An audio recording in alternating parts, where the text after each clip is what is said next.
The black stallion reared up on his hind legs, hooves slashing the air like weapons, and 3 grown men scattered from the corral fence as his scream of rage echoed across the Montana Valley in the summer of 1876. Emma Hartwell stood perfectly still at the barn door, her wheat-colored braid hanging over one shoulder, watching the chaos unfold with a mixture of concern and fascination. The stallion had arrived 2 days ago with a cattle drive from Wyoming, wild-eyed and untamed, and her father had paid good money for him despite the warnings. Now those warnings seemed prophetic, as the horse kicked at the fence posts with enough force to splinter wood. "Get back, all of you!" Her father's voice carried authority even in retreat. John Hartwell was not a man who frightened easily, but even he recognized danger when 1,000 pounds of angry horseflesh decided it wanted nothing to do with humanity. Emma stepped forward, her worn boots making soft sounds in the dirt. She was 22 years old, unmarried by choice rather than lack of opportunity, and she had been working with horses since she could walk. Something about this stallion called to her, some quality in his rolling eyes that spoke of fear rather than meanness. "Emma, stay back," her father warned, but she was already moving toward the corral with slow, measured steps. The stallion's attention snapped to her immediately. His ears flattened against his skull, and he pawed the ground, sending up clouds of dust that glowed golden in the late afternoon sun.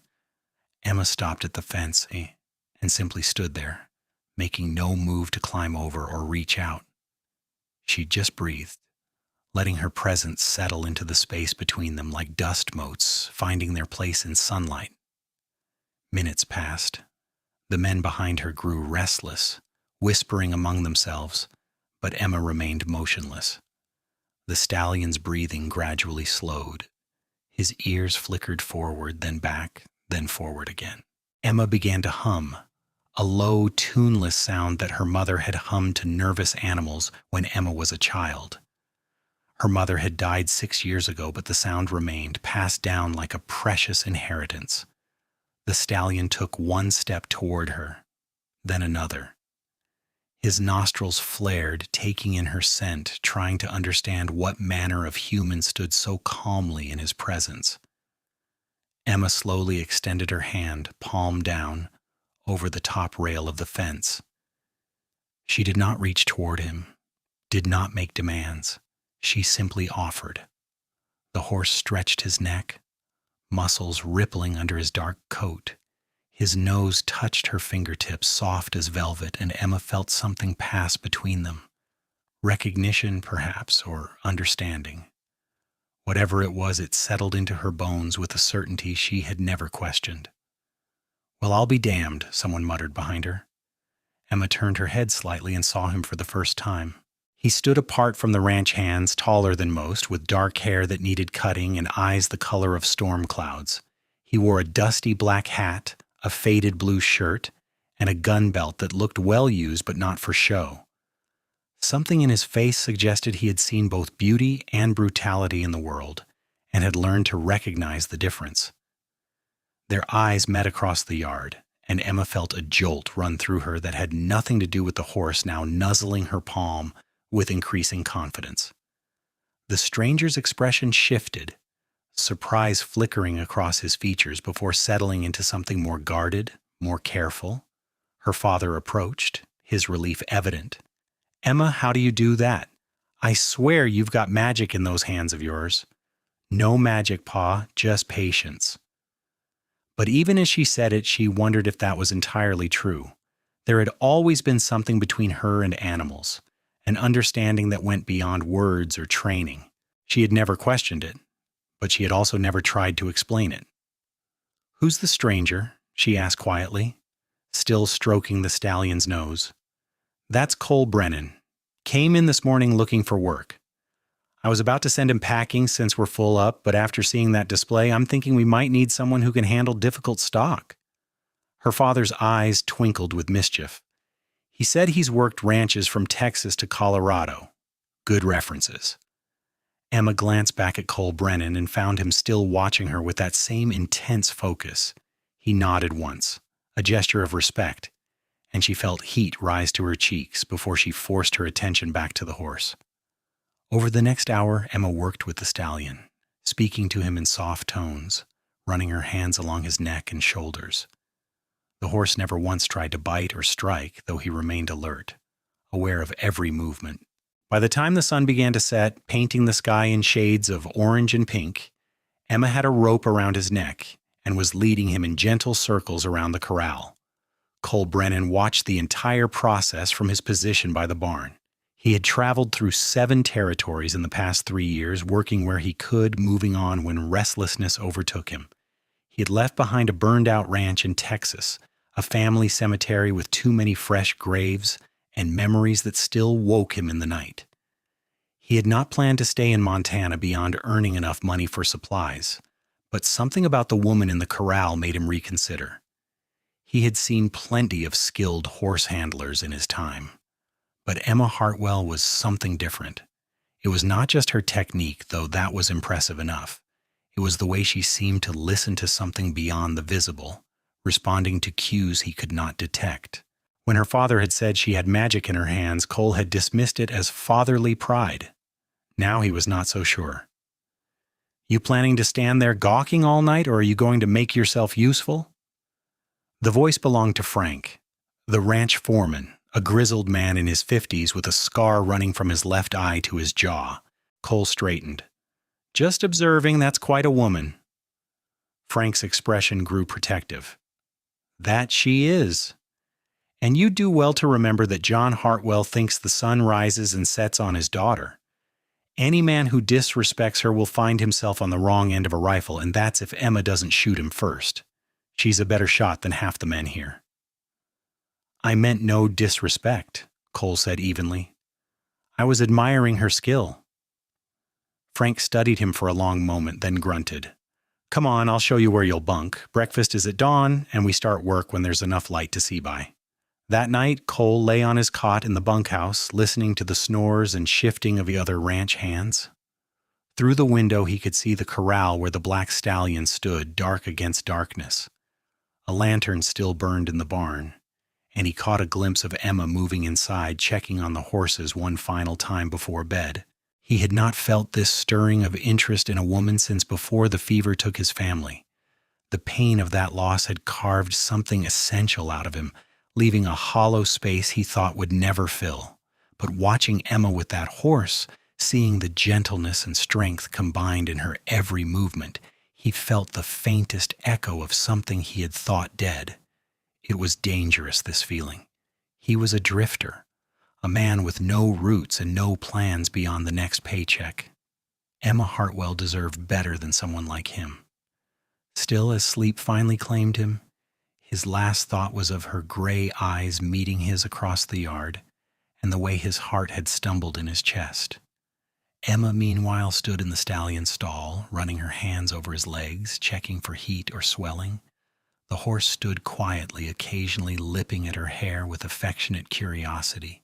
She had decided to name him Shadow, for the way he had appeared out of nowhere, and seemed to absorb the darkness around him. "You are a mystery, are you not?" she whispered. "What happened to make you so afraid of people?" Shadow's only answer was a soft whicker, but Emma thought she understood anyway. Fear was a language all its own, and she had learned to speak it fluently after her mother's death. That grief had taught her that sometimes the only way through pain was to stand still and let it wash over you, to wait for the moment when you could breathe again. She thought about the cowboy, Cole Brennan, and the way he had watched her with such focus. Most men looked at her with either dismissal or unwanted interest, seeing either a woman who should be married and tending children or a potential conquest. Cole had looked at her like she was a puzzle he wanted to understand, and that intrigued her more than she cared to admit. "Do not be foolish," she told herself firmly. "You do not know anything about him."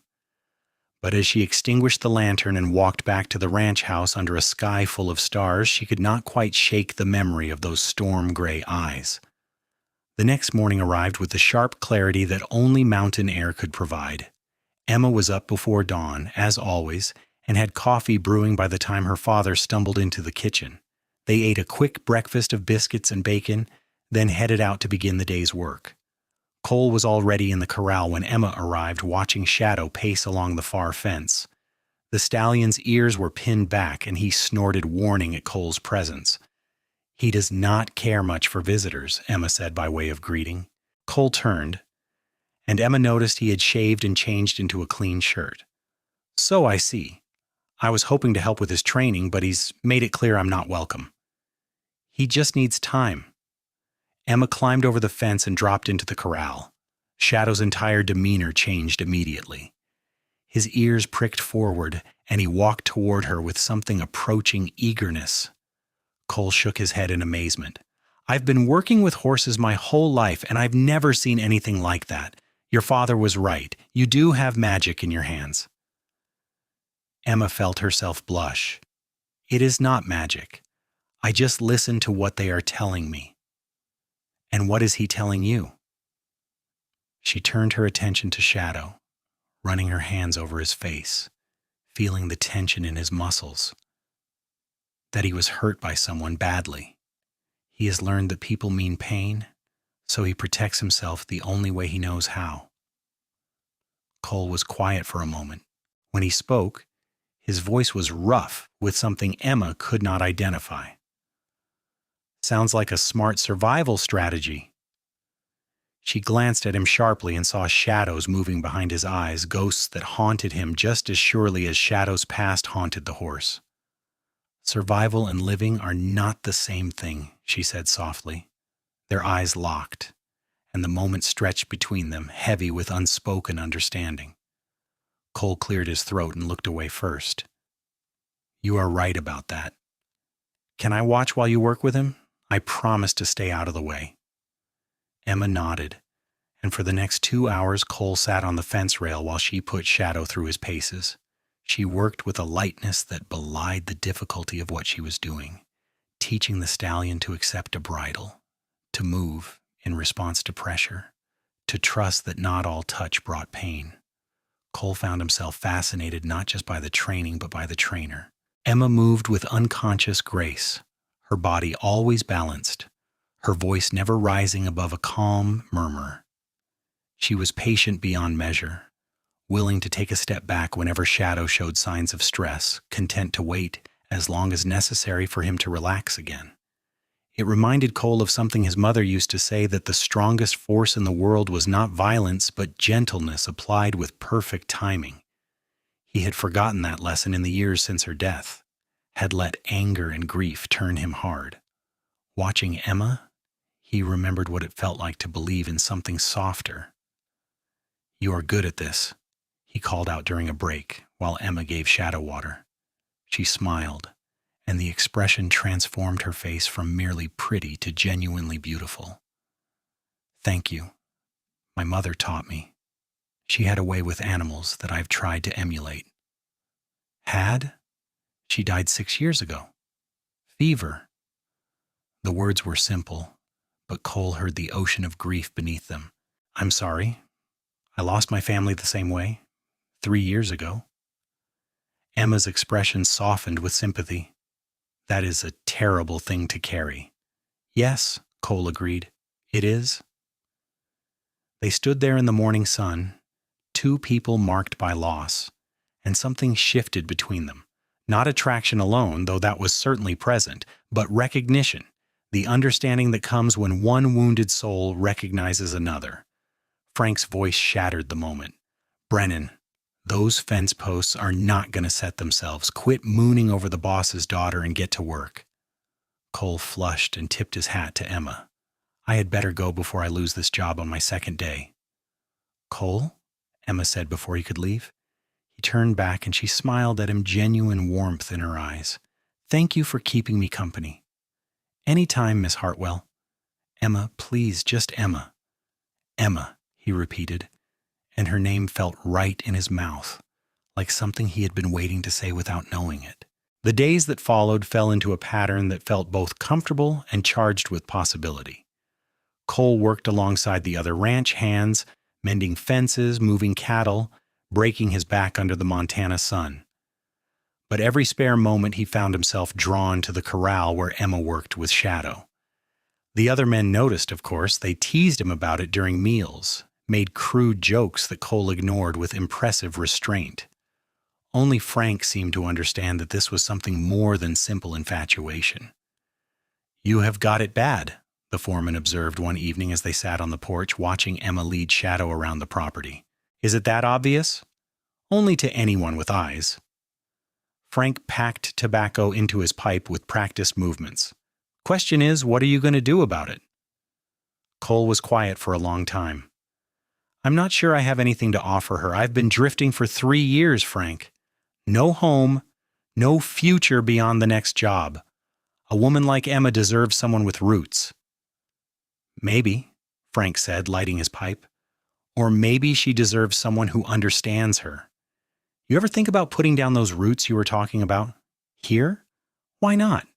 John is getting older. He could use a good man to help run this place, and it is clear as day that Emma cares about you even if she has not admitted it yet." Cole's heart lurched at those words. "You think so?"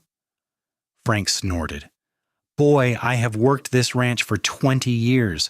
I have seen at least a dozen young men try to court Emma, and she has turned them all down flat. Not unkindly, mind you, but firmly. She has never looked at any of them the way she looks at you." "How does she look at me?" "Like you are a puzzle she wants to solve, like you matter." Frank stood, joints creaking. "Think about it. Life is too damn short to let happiness slip through your fingers because you think you do not deserve it." That night, Cole lay awake for hours, thinking about Frank's words. He had been running for 3 years, telling himself he was moving forward when really he was just avoiding standing still. The pain of his family's death had convinced him that caring about anything was too dangerous, that loss was inevitable, so why risk it? But Emma made him want to risk it. Emma made him want to believe that life could be more than survival, that maybe Frank was right and the past did not have to dictate the future. 3 weeks after Cole's arrival, Shadow allowed Emma to saddle him for the first time. It was a moment of triumph, and Emma could not keep the joy from her face as she carefully cinched the girth, talking to the stallion the entire time. Cole watched from outside the corral, his hands gripping the fence rail. "Are you going to try to ride him?" "Not today. Maybe not for several more days, but we are getting close." Emma patted Shadow's neck, and the horse craned his head around to look at her with something approaching affection. "He is learning that trust can be earned." "Important lesson," Cole said quietly. Emma met his eyes, and the air between them felt electric. Over the past weeks, they had grown closer, sharing stories during breaks, sitting together during evening meals.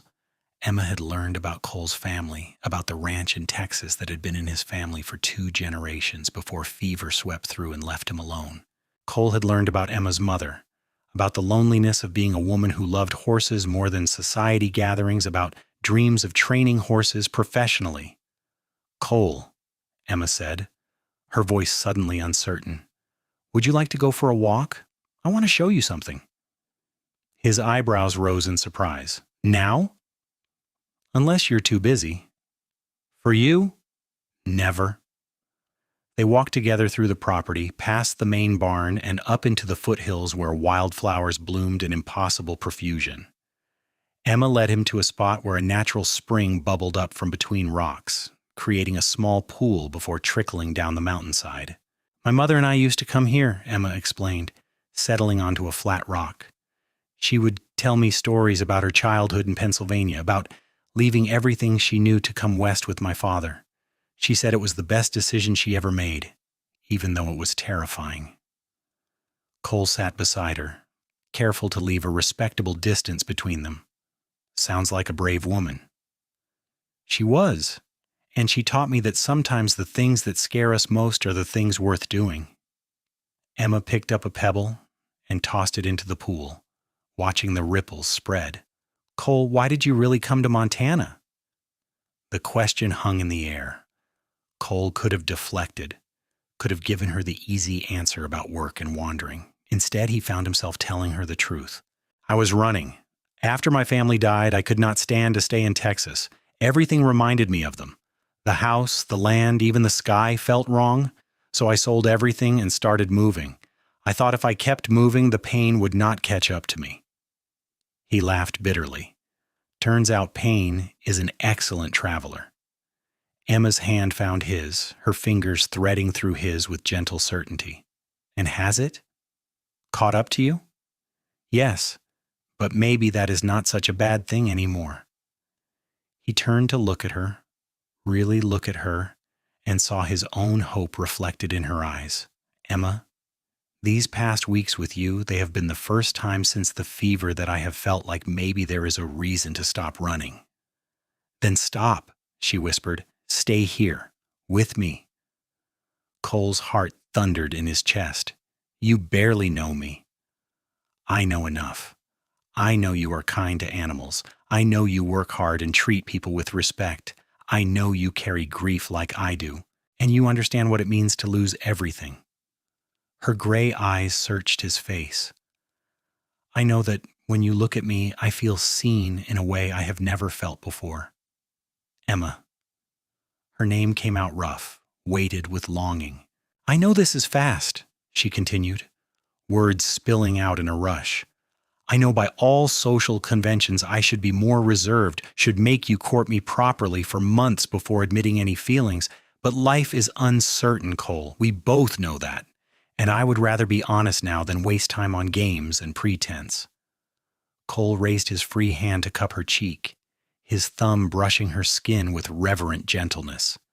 "I have been half in love with you since the moment I saw you with that horse, the way you stood there, so calm and certain, offering trust instead of force.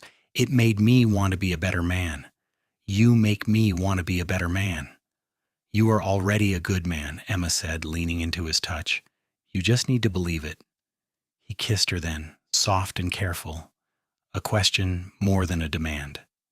Emma answered by pressing closer, her hands coming up to rest on his chest, feeling his heart race beneath her palms. The kiss deepened. 3 years of loneliness and grief melting away in the warmth of connection, of being truly seen and accepted. When they finally pulled apart, both breathing hard, Cole rested his forehead against hers. "I want to do this right. I want to talk to your father, court you properly." Emma laughed, the sound bright with joy. "My father has been not so subtly hinting that I should encourage your attention for 2 weeks now. I think you will find him receptive. Still, you deserve to be courted, Emma Hartwell. You deserve flowers and pretty words and a man who is not afraid to show the whole world how much he cares for you." "Then court me," she challenged, her eyes dancing. "But know that I have already made up my mind. You are the one I want, Cole Brennan." They stayed by the spring until the sun began to set, talking about everything and nothing, making plans and sharing dreams. When they finally walked back to the ranch house, hand in hand, Frank saw them from the barn and allowed himself a satisfied smile. That evening, Cole knocked on the door of John Hartwell's study. His palms were sweating, and he felt like a green boy rather than a man of 27. But he forced himself to stand straight when Emma's father called for him to enter. John looked up from his ledgers, eyebrows rising. "Cole, what can I do for you?"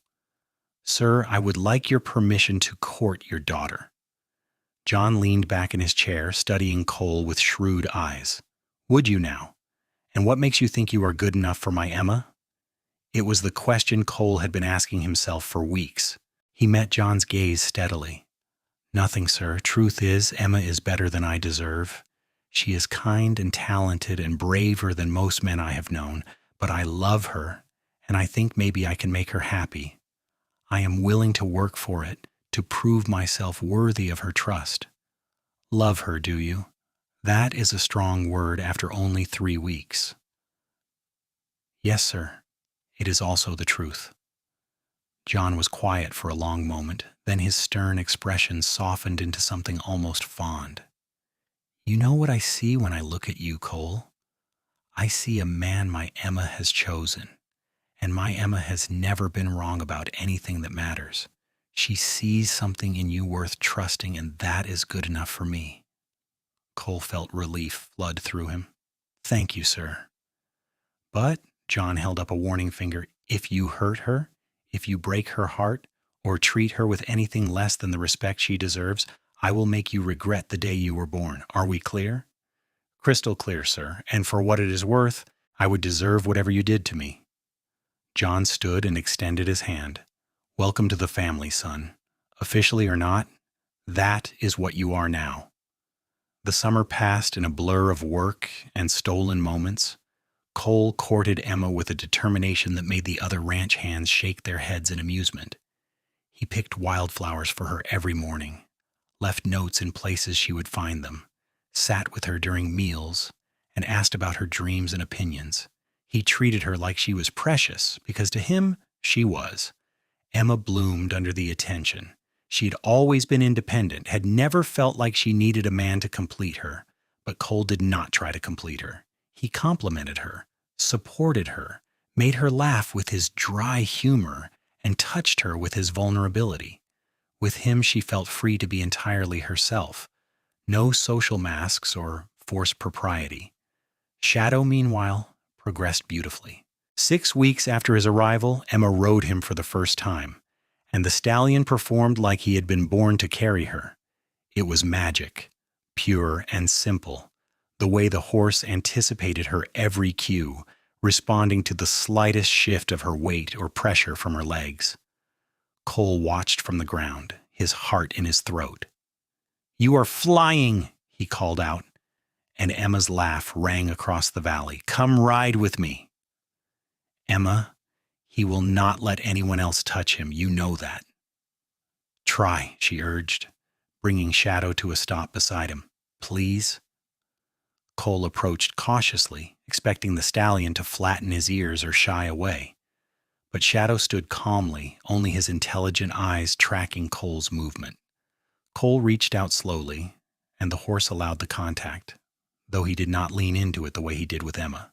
"Well, I will be damned," Cole breathed. "He is tolerating me."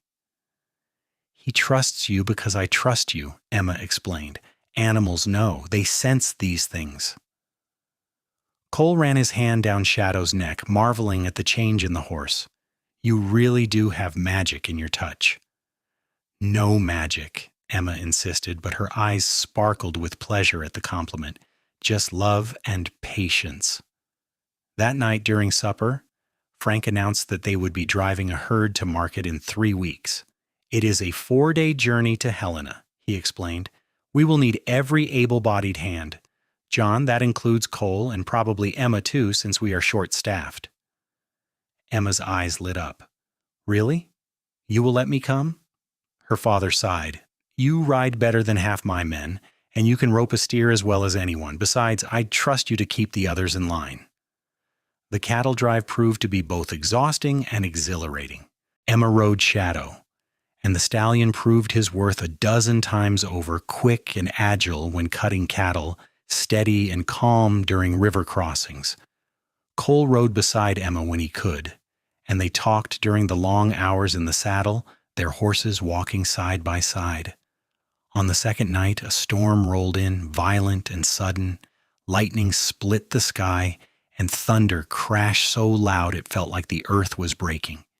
The cattle spooked, and suddenly 2,000 head of livestock were stampeding through the darkness. Cole shouted for Emma to ride clear, but she was already moving, Shadow racing alongside the panicked herd. She was trying to turn the leaders, to curve them back on themselves and slow the momentum. It was dangerous work, the kind that killed cowboys every year, but Emma rode like she and the horse were one being. Cole's heart was in his throat as he followed, adding his efforts to hers. For 20 terrifying minutes they worked to control the stampede, other riders joining in, everyone focused on preventing disaster. Finally, mercifully, the cattle began to slow, their panic fading as the storm moved off to the east. In the aftermath, Cole found Emma sitting on the ground beside Shadow, both of them breathing hard. He dismounted and pulled her to her feet, then into his arms, holding her so tight she gasped. "Do not ever scare me like that again," he said into her hair, his voice shaking. "When I saw you riding into that stampede, I thought my heart would stop." Emma wrapped her arms around his waist, burrowing into his chest. I am fine. We are both fine. You could have been killed, but I was not. Cole, this is what I do. I cannot promise to always play it safe. He pulled back enough to look at her, cupping her face in his hands. I know. I would never ask you to change, but I need you to understand something. I lost everyone I ever loved once. I cannot lose you. I will not survive it. You will not lose me, Emma promised fiercely. We are both going to live to be old and gray, and we are going to tell our grandchildren stories about nights like this. Grandchildren? Cole's eyebrows rose. That is a bit presumptuous, is it not? Emma smiled, sudden mischief lighting her face. Are you not planning to marry me? Cole Brennan? I have been planning to marry you since about 5 minutes after we met. I just thought I should wait a respectable amount of time before asking. How much longer were you planning to wait? Cole glanced around at the scattered cattle, the exhausted men, the mud and chaos of the stampede's aftermath. Then he looked back at Emma, filthy and beautiful in the moonlight, and decided that Frank was right. Life was too short to let happiness slip away. He dropped to one knee in the mud.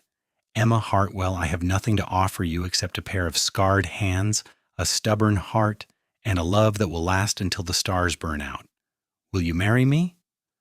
Emma's eyes filled with tears, but she was smiling so wide it looked like her face might split. Yes, yes, 1,000 times yes. He stood and kissed her, and somewhere nearby Frank started laughing. About damn time. They were married in September, 3 months after Cole had first arrived at the ranch. It was a simple ceremony in town, attended by the ranch hands, a few neighbors, and a circuit preacher who happened to be passing through. Emma wore her mother's wedding dress, carefully preserved in tissue paper for 6 years. Cole wore a new suit that made him uncomfortable but was worth it to see the way Emma's eyes lit up when she saw him. They spoke their vows in voices that shook with emotion, promising to love and honor each other through whatever storms life might bring. When the preacher pronounced them husband and wife, Cole kissed Emma like she was air, and he had been drowning, and everyone cheered. The reception was held at the ranch, with tables set up outside under strings of lanterns. There was music and dancing, food and laughter.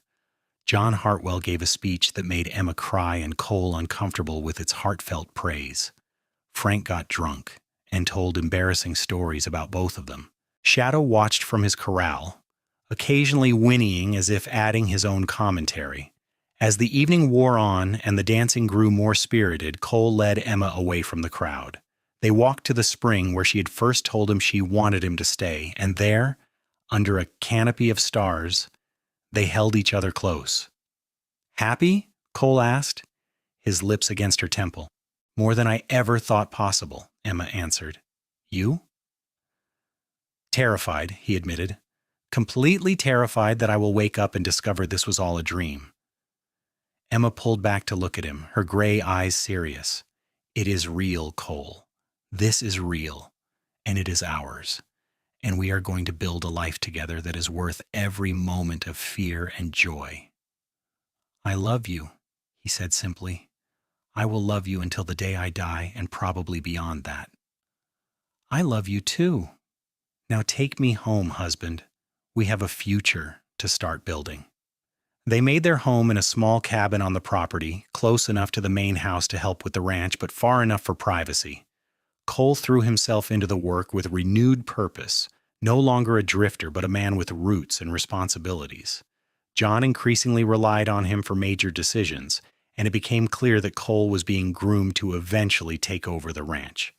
Emma continued training horses, and word of her skill spread. People began bringing their difficult horses to the Hartwell Ranch, paying good money for Emma to work her supposed magic. Cole always smiled when he heard people use that word, remembering the first time John had said it. Magic in her touch. Maybe it was magic, or maybe it was just love and patience applied with perfect timing. Either way, it was beautiful to watch. Winter came hard and cold, and Emma discovered she was pregnant. The joy on Cole's face when she told him was something she would remember for the rest of her life. He became impossibly protective, worrying over her constantly, until she finally had to sit him down and explain that women had been having babies since the dawn of time and she was not made of glass. "I know," Cole said, running a hand through his hair in frustration, "but what if something goes wrong? What if I lose you?" Emma took his face in her hands. "You will not lose me.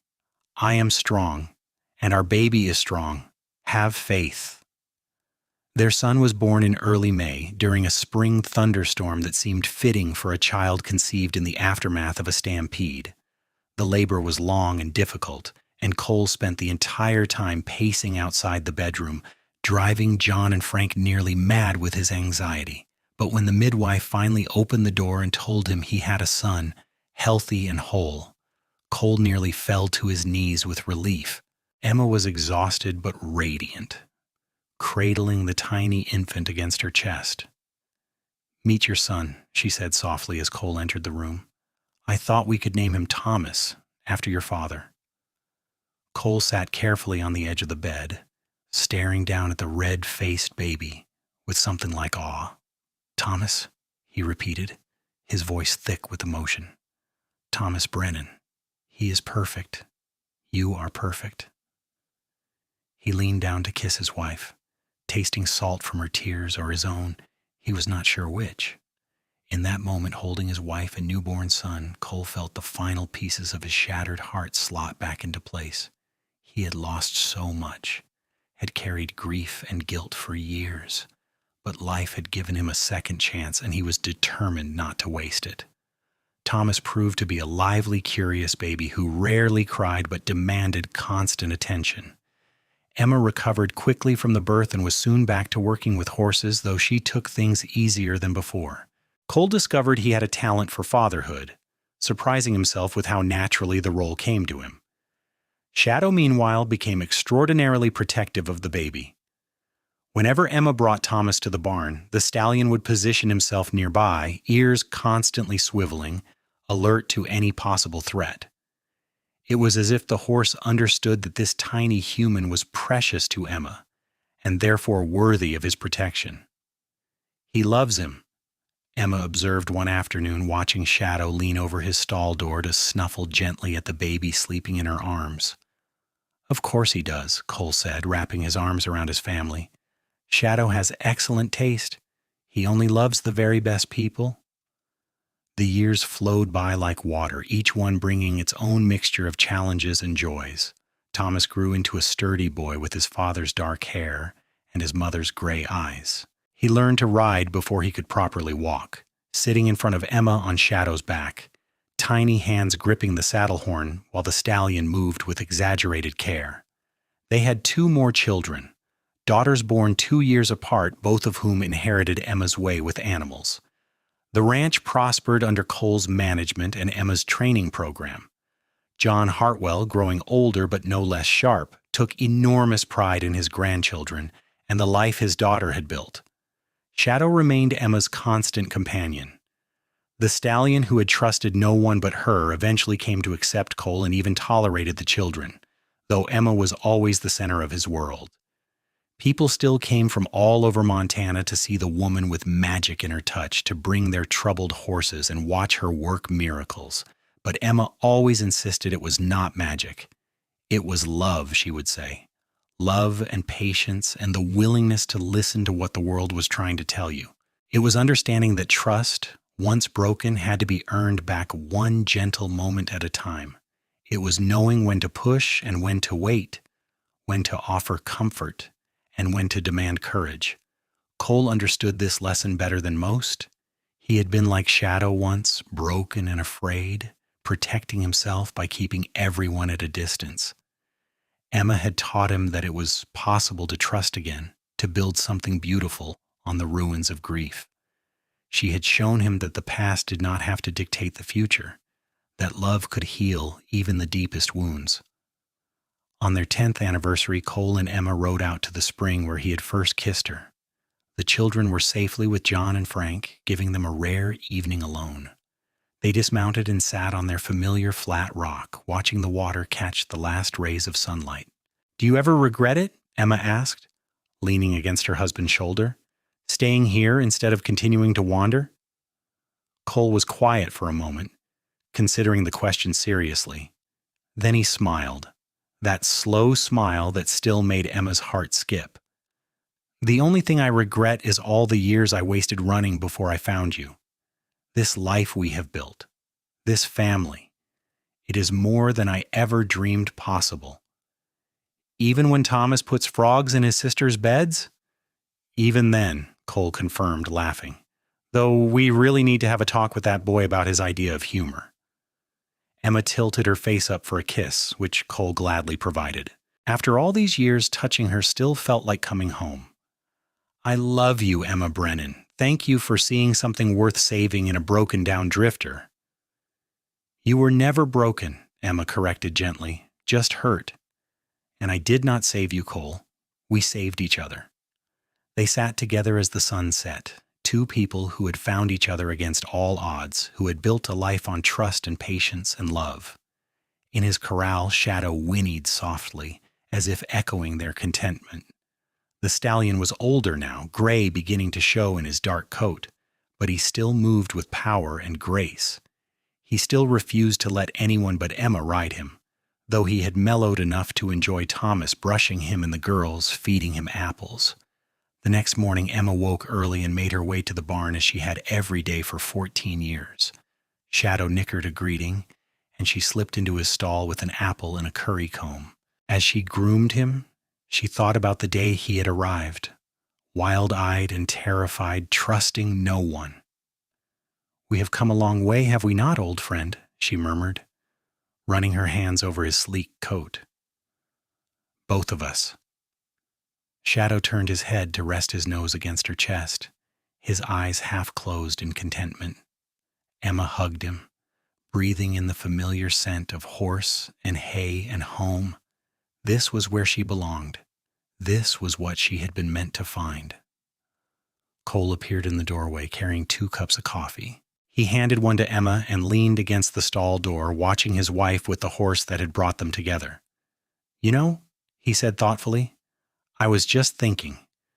If Shadow had not been so stubborn, if he had let just anyone ride him, I might never have noticed you.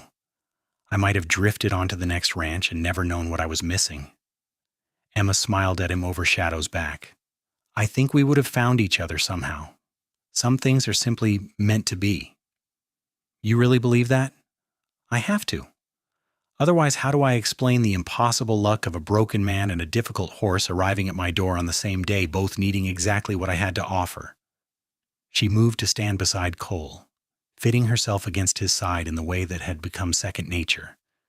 "Call it fate or luck or divine intervention. I call it love." Cole wrapped his arm around her waist and kissed the top of her head. "Whatever it is, I am grateful for it every single day." The sun climbed higher, burning off the morning mist, and the ranch came to life around them. Children's laughter drifted from the main house where John was undoubtedly making breakfast. Cattle lowed in the distance. The new hands Cole had hired were beginning their day's work, calling greetings to each other across the yard. It was an ordinary morning in an ordinary life, except that for Cole and Emma it was extraordinary. Every moment together was precious, every shared smile a gift. They had both known loss, had both carried wounds that might have destroyed lesser people.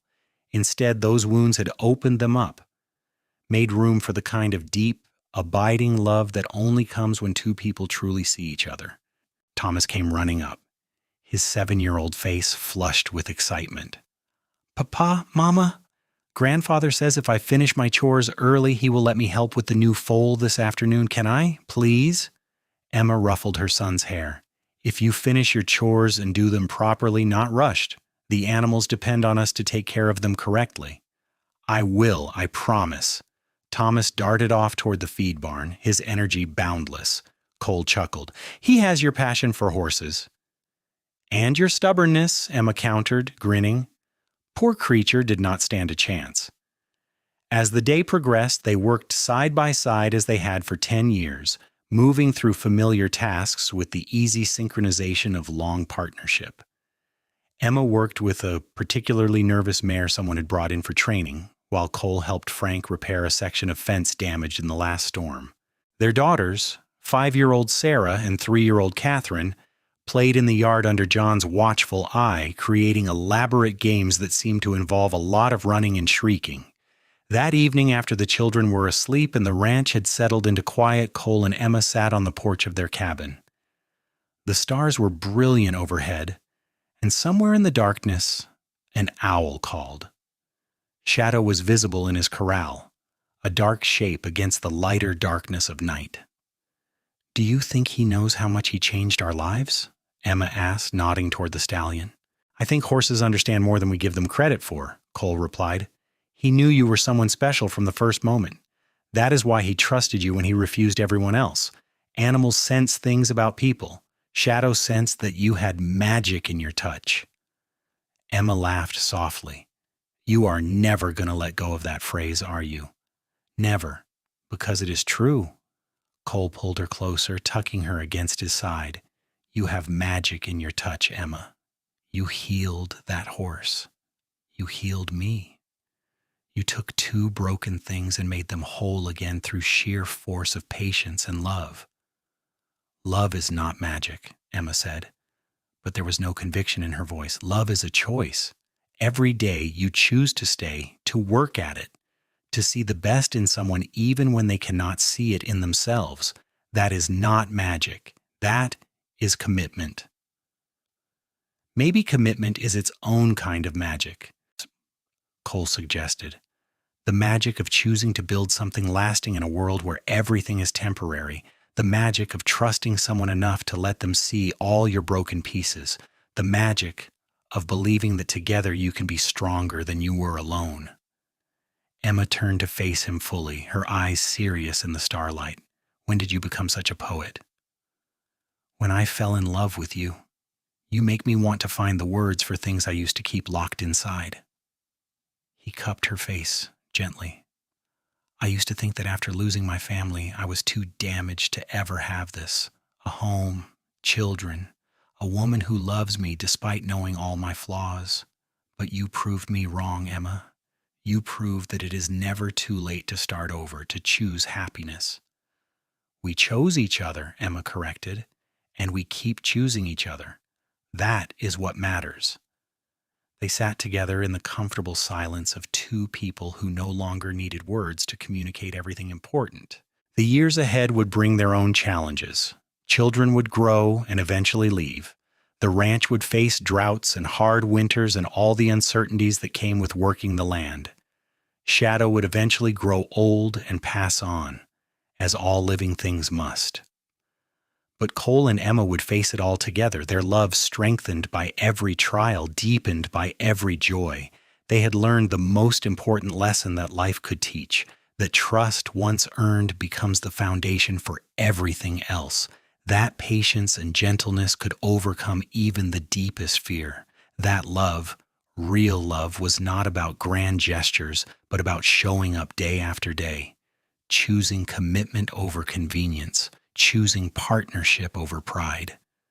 The summer Emma turned 35, Shadow finally began to show his age. The stallion was still magnificent, still moved with grace, but there was gray throughout his coat now, and he tired more easily. Emma adjusted his workload, giving him more rest days, treating him to extra apples and gentler rides. "He's getting old," she told Cole one evening, her voice heavy with the acknowledgement of inevitable loss.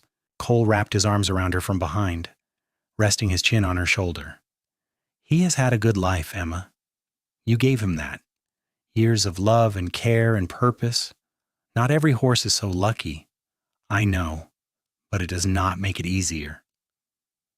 "No," Cole agreed. "It never does. But that is the price of loving anything. Eventually, we have to let go." Emma leaned back against her husband's strength, drawing comfort from his solid presence. "How did you do it? After losing your family, how did you find the courage to love again?" Cole was quiet for a long moment, thinking about those dark years after the fever, the emptiness that had driven him from place to place. Honestly, I did not think I had that courage. I was ready to spend the rest of my life keeping everyone at arm's length. But then I saw you with Shadow, and something in me recognized something in you. You were not afraid of broken things. You did not shy away from the work of rebuilding, and I thought, maybe if this woman believes broken things can be made whole, maybe she's right. Maybe I can try again. I am glad you did, Emma whispered. I cannot imagine my life without you. And you will never have to. We are in this together, Emma. Whatever comes, we face it as a team. Shadow lived 3 more years, each one a gift Emma treasured. The stallion continued to refuse all other riders, remaining loyal to Emma until the end. When he finally passed on a cool autumn morning, Emma held his head in her lap and stroked his face, whispering her thanks for all the years of partnership and trust. Cole found her in Shadow's empty stall hours later, crying quietly. He sat beside her and pulled her into his arms, saying nothing, just holding her while she grieved.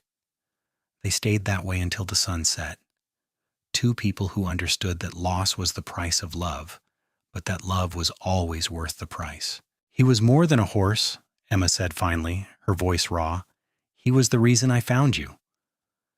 He was your friend, Cole said gently, and mine, and we will honor him by remembering what he taught us, about trust, about patience, about not giving up on broken things.